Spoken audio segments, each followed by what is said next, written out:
সুপ্রিয় বন্ধুগণ, আজ লম্বা সফর শেষে বাংলাদেশ জাতীয় ক্রিকেট দল দেশে এসেছে। তো বিমানবন্দরে তাদের সাথে দর্শকরা খুব দুর্ব্যবহার করেছে, বাজে কথা বলেছে।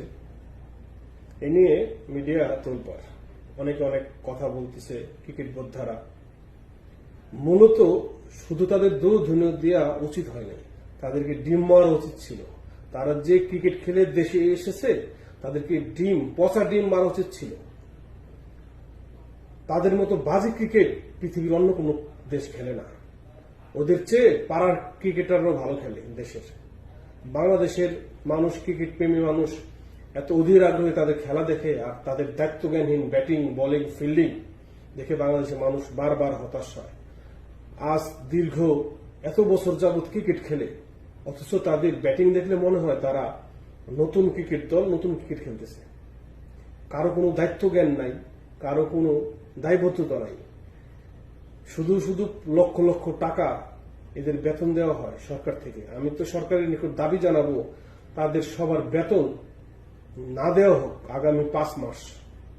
তাদের বেতন আগামী 5 মাস না দেওয়া হোক, আমি দাবি জানাই সরকারের কাছে।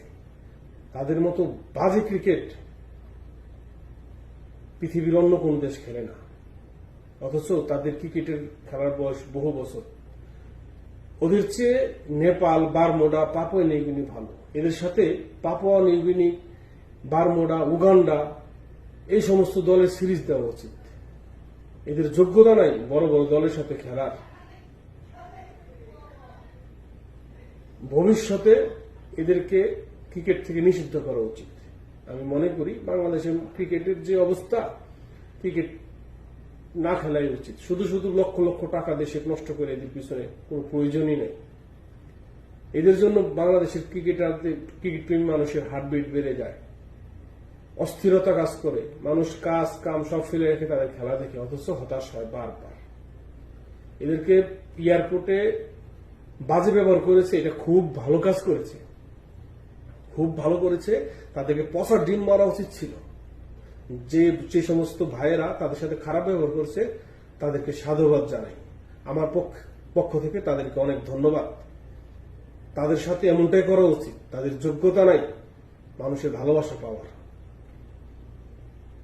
ধন্যবাদ সবাইকে। ভালো থাকুন, সুস্থ থাকুন, সচেতন থাকুন।